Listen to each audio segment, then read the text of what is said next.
On this episode of Denver Beer and Oil, the van drives! Finally! Hell yeah. The linkage is, oh, that's definitely fourth.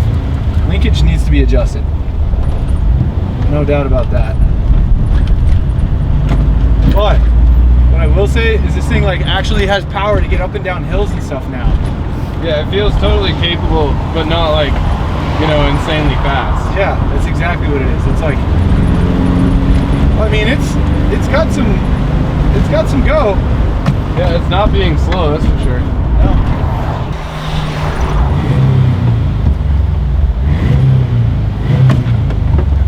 Come on, dude. Dude, you got people behind you. Oh, you stalled it.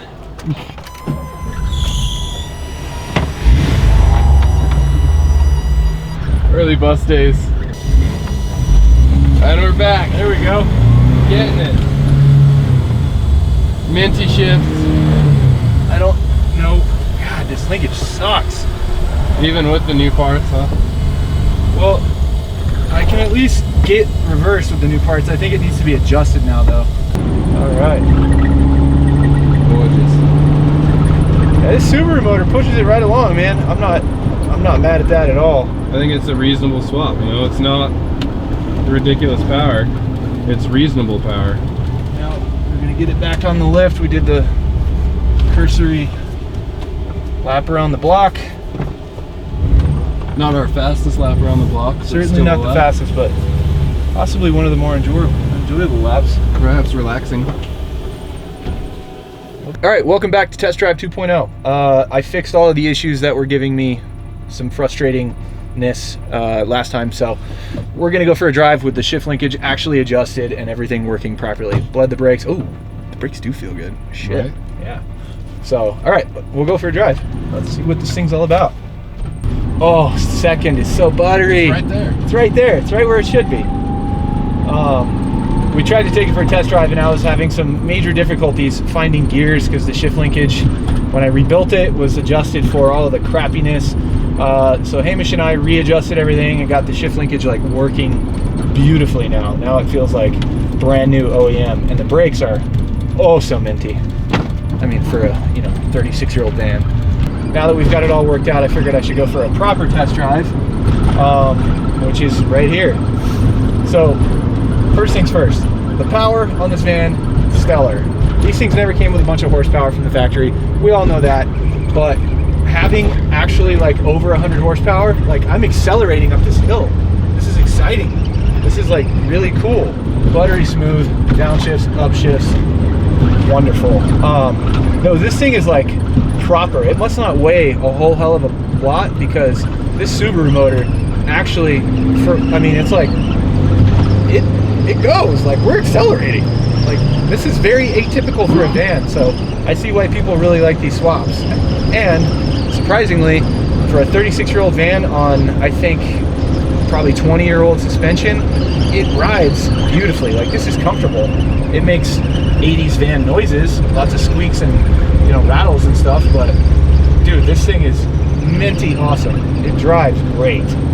This swap was actually not super complicated. I know the videos probably made it seem like I was having a bunch of trouble with it, but the reality of the situation is that the swap itself I actually completed fairly quickly. It was all of the ancillary items, the brake system, the clutch, the shifter. This van had been sitting for upwards of 10 years before it came in for an engine swap, so there were a lot of chassis side things that had to be sorted before I could actually drive the van. This thing has been running for almost a month now, but I have had to sort the fuel system. It's got a completely new fuel system in it.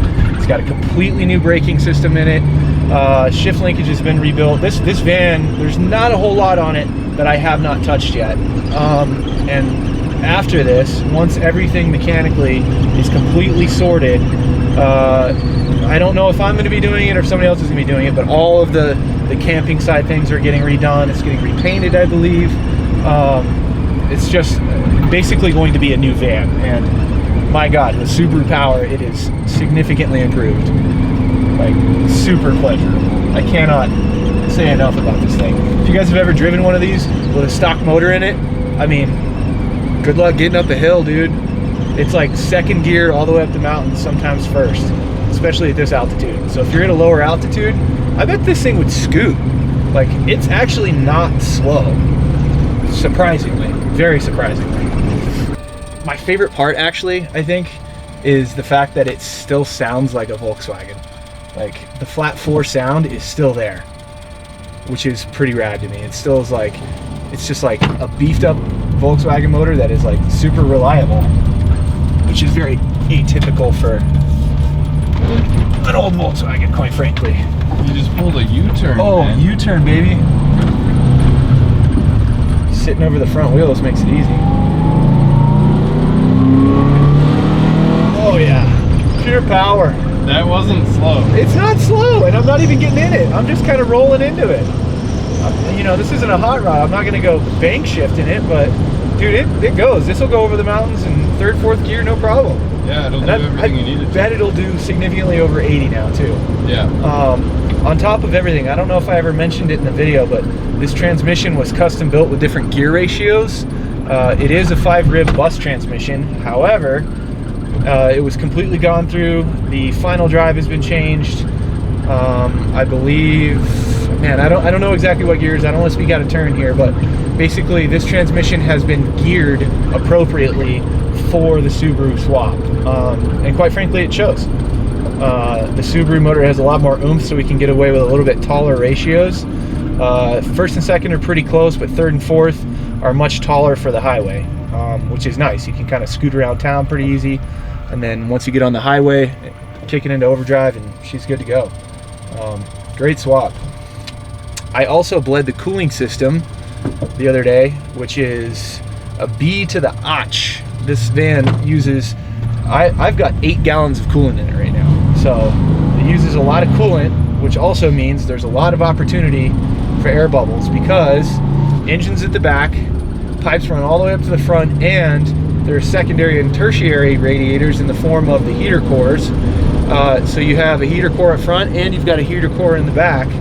So there is a lot of coolant to heat up in this thing, which is cool once it's heated up, because then you can run it, you know, run the heat at least for quite a while after the van has been turned off, and it will still be warm and heat up the van. But it sucks because it takes the van a long time to warm up, and it makes the cooling system an absolute nightmare to bleed. So I installed basically a 3rd bleed point on this, which I think helped. So basically what we did is we lifted the front up once it was, you know, full, or at least I thought it was full. It wouldn't take any more coolant. Lifted the front up, pressurized it, got all the coolant to push through the radiator and come out the top of the bleed valve, and then I popped the bleed valve in the back and basically did the same procedure but reverse with the butt in the air, and just ran it, turned it off, ran it, turned it off, let the coolant bleed out, and I think finally we got it good where we weren't getting any bubbles, or you couldn't hear any gurgling or burping inside the engine, and she seems to be pretty happy. Overall, dude, super recommend the swap. I actually would like to find a Beetle and do the exact same swap. I think that would make a really fun, like, race Beetle kind of deal. There's a guy right there. Yeah, I know. I'm trying to. This fucking lady. God damn it. All right, I guess we're going straight. Do that, or let her get in front and go behind her. Oh, all right, we're going straight. We'll cut through the McDonald's parking lot. Damn, dude, this thing, I can't get over how much more oomph it has. I wish we could have driven it before I swapped the motor, because it's a huge difference. Yeah, this feels really good in at least like modern speed, you know. And it's, dude, that shift link, you weren't kidding, Hamish. It is like so much better. Yeah, there's no guessing. There's no guessing. All the gears are where they should be. So that's awesome. Still got the Boxer unequal header rasp. I love it. But yeah, so I hope you guys have enjoyed watching me build this van, and I hopefully you got something from it, because that's a lot of why I do these videos, so you guys can learn right along with me. If there's anything you would like me to address on this van, any amplifying information, please comment below. We always like hearing from you guys. We try to comment back on anything you guys say, so please leave it in the comments if there's there's more video you want us to take on this, or questions you have, or you're curious about what parts we use. Oh, I stalled it, I suck. But yeah, please like, comment, subscribe, tell me what you guys want to see, what you want to know, and we'll do it. Have a great day. Thanks for watching. Later.